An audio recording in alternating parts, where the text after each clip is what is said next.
அவசர தரையிறக்கத்தின் போது விபத்துக்குள்ளான அசர்பைஜான் பயணிகள் விமானம் ரஷ்ய ஏவுகணையால் சுட்டு வீழ்த்தப்பட்டிருக்கலாம் என கூறப்படுகிறது. அசர்பைஜான் பயணிகள் விமானம் கஜகஸ்தான் அக்த விமான நிலையத்தில் அவசரமாக தரையிறங்கிய போது தரையில் விழுந்து விபத்திற்குள்ளானது. இதில் 38 பேர் உயிரிழந்த நிலையில் 20க்கும் மேற்பட்டவர்கள் படுகாயங்களுடன் மீட்கப்பட்டனர். இந்நிலையில் அசர்பைஜான் பயணிகள் விமானம் சந்தேகத்திற்குரிய ரஷ்ய ஏவுகணையால் சுட்டு வீழ்த்தப்பட்டிருக்கலாம் என தகவல் வெளியாகியுள்ளது. விமானத்தின் மேல் பகுதி மற்றும் வால் பகுதியில் கூர்மையான ஏவுகணை தாக்கியதற்கான தடயங்கள் கண்டறியப்பட்டுள்ளதாக தெரிவிக்கப்பட்டுள்ளது. உக்ரைன் ராணுவத்தின் ட்ரோன் தாக்குதலுக்கு எதிரான பதில் நடவடிக்கையின் போது ரஷ்யாவின் ஏவுகணை விமானத்தை தாக்கியிருக்கலாம் என கூறப்படுகிறது. தொழில்நுட்ப கோளாறால் எஃப்ஐஆர் லீக் ஆனதாக சென்னை காவல் ஆணையர் அருண் விளக்கமளித்துள்ளார். இது தொடர்பாக பேசிய அவர் எஃப்ஐஆர் லீக்கான விவகாரத்தில் கோட்டூர்புரம் காவல் நிலையத்தில் வழக்கு பதிவு செய்யப்பட்டுள்ளதாக கூறினார். இந்த தொழில்நுட்ப கோளாறுக்கு யார் காரணம் என்பதை கண்டறிந்து அவர்கள் மீது நடவடிக்கை எடுக்கப்படும் எனவும் அருண் தெரிவித்தார். சார் அதான் சொல்றேன், அப்லோட் பண்ணிடுவோம் சார். அது பிளாக் ஆச்சுன்னா உங்களுக்கு தெரியாது. ஆரம்பிக்கும் போது சொன்னல டெக்னிக்கல் கிளிச்சில் இந்த ஐபிசிலேருந்து பிஎன்எஸ் ஆனதில் இது கொஞ்ச நேரம் ஓப்பன் எக்ஸ்ட்ரா தான் ஓப்பன் ஆயிருக்கு. அதுக்கப்புறம் ஆட்டோமேட்டிக்காக பிளாக் ஆயிடுது. ஆட்டோமேட்டிக் பிளாக் நாம பண்றதுல ஆட்டோமேட்டிக் பிளாக். அண்ணா பல்கலைக்கழகத்தில் 140 பாதுகாவலர்கள் 3 ஷிப்ட் அடிப்படையில் பாதுகாப்பு பணியில் ஈடுபட்டுள்ளதாகவும் காவல் ஆணையர் அருண் தெரிவித்தார். அண்ணா பல்கலைக்கழக வளாகத்தை பொறுத்த வரைக்கும் ஆல்ரெடி சொன்ன மாதிரி தான் 70 கேமரா இருக்கு. அங்க வந்து டெக்ஸ்கோன்னு சொல்லக்கூடிய எக்ஸர்வீஸ்மேனை வச்சு அவங்க செக்யூரிட்டி ஆல்ரெடி அண்ணா பல்கலைக்கழகத்தில் 140 பேர் இருக்கிறாங்க. 140 பேர் செக்யூரிட்டி இருக்கிறாங்க. அதை 3 ஷிஃப்டா போடுறாங்க. 49 பேர் ஒரு ஷிஃப்ட், 49 பேர் ஒரு ஷிஃப்ட், அடுத்து 42 பேர். இதுதான் அவங்க ஷிஃப்ட் அரேஞ்ச்மெண்ட். கேட்லாம் போட்டு மேனேஜ் பண்றாங்க. அது இன்னும் எப்படி இம்ப்ரூவ் பண்றதுன்னு ஸ்டடி பண்ணிட்டு இருக்கிறோம். அண்ணா பல்கலைக்கழகத்தில் பொருத்தப்பட்டுள்ள 70 சிசிடிவிகளில் 14 சிசிடிவிகள் வேலை செய்யவில்லை என்றும் ஆணையர் அருண் தெரிவித்தார்.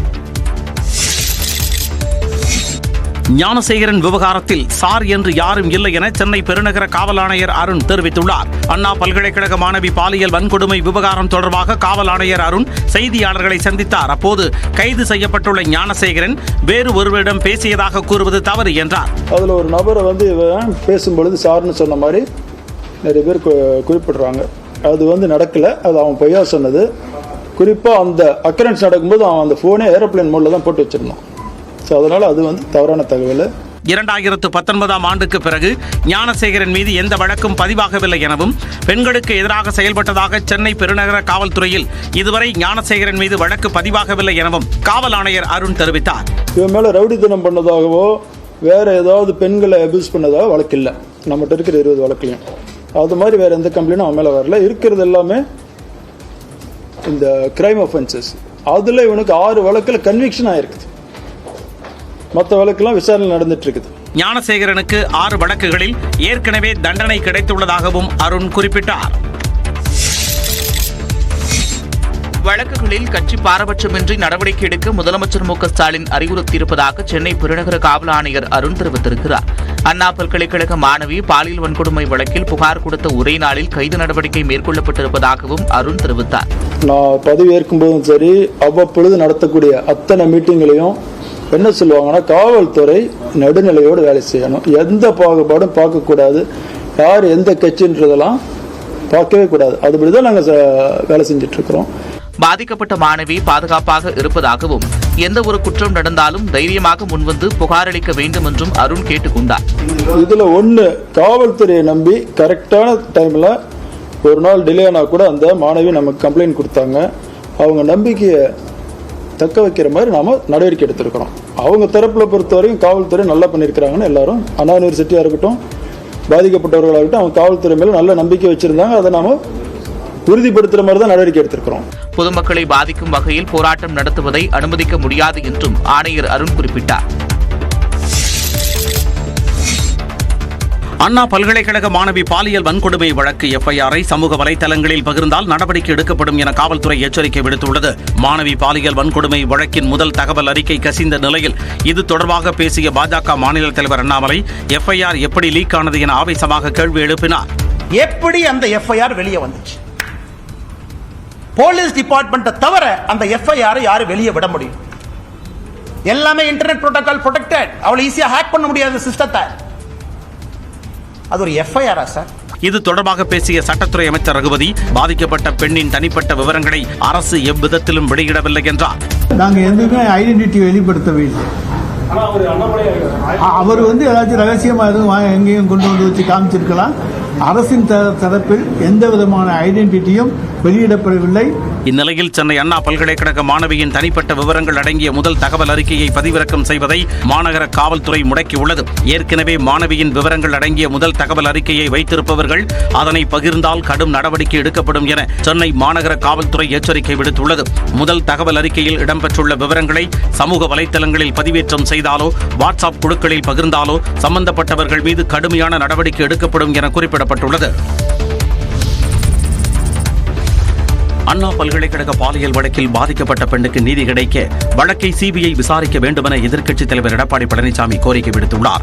எக்ஸ் தளத்தில் இது தொடர்பாக பதிவிட்டுள்ள அவர், மாணவியின் விவரங்கள் அடங்கிய எஃப்ஐஆரை காவல்துறை எப்படி இணையத்தில் வெளியிட்டது என கேள்வி எழுப்பியுள்ளார்.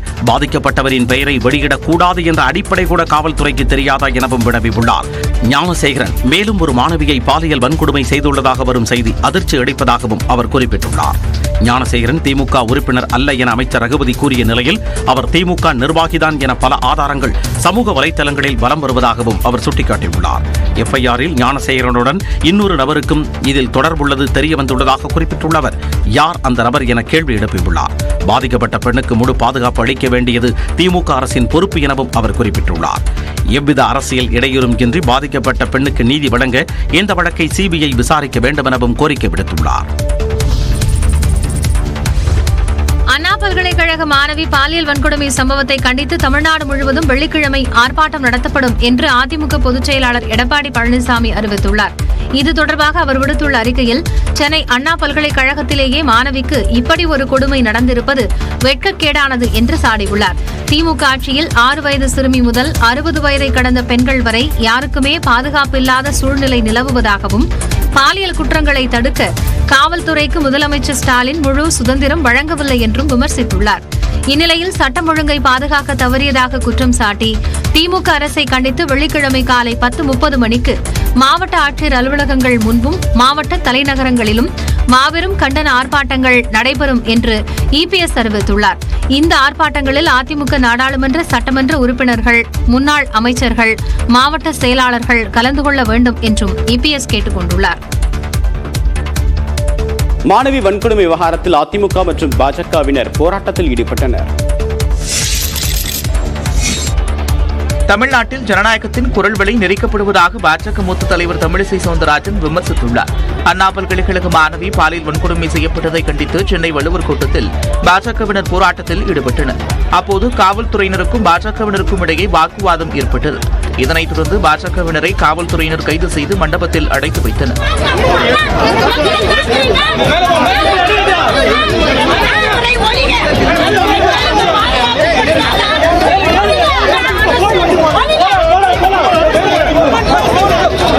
தொடர்ந்து தமிழிசை சவுந்தரராஜன் உள்ளிட்டோர் மாலையில் விடுவிக்கப்பட்டனர்.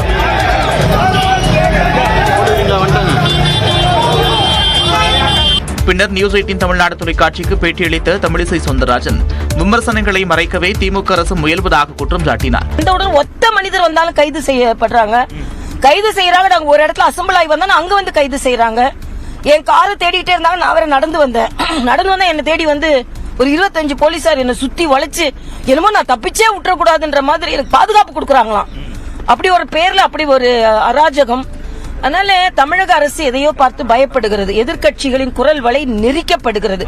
யார் சொல்றது? இது அரசியல் ஆக்காம அவியல் ஆக்குவாங்கன்னு யார் கேட்டது? அண்ணன் ஸ்டாலின் தானே கேட்டாரு. அப்ப அவருக்குன்னா அரசியல், எங்களுக்குன்னா அவியல். எதிர்க்கட்சியாக இருந்தபோது ஸ்டாலின் இதைவிட ஆக்ரோஷமாக நடந்து கொண்டதாகவும் தமிழிசை குறிப்பிட்டார்.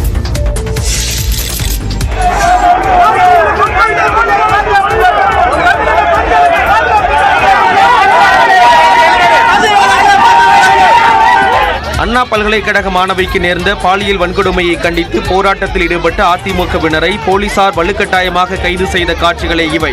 அண்ணா பல்கலைக்கழக நுழைவாயில் முன் அதிமுகவினர் போராட்டத்தில் ஈடுபட்டனர். முன்னாள் அமைச்சர் ஜெயக்குமார், வேளச்சேரி சட்டமன்ற முன்னாள் உறுப்பினர் அசோக் தலைமையில் நூற்றுக்கணக்கானோர் சாலை மறியலில் ஈடுபட்டனர்.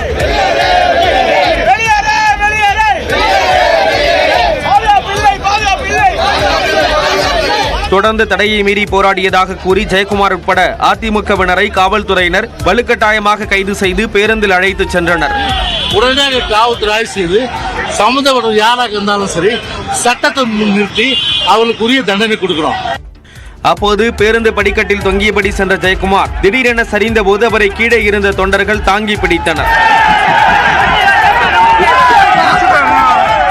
இதனைத் தொடர்ந்து ஜெயக்குமார் உட்பட அதிமுக நிர்வாகிகள் கோட்டூர்புரத்தில் உள்ள திருமண மண்டபத்தில் தங்க வைக்கப்பட்டு பின்னர் விடுவிக்கப்பட்டனர்.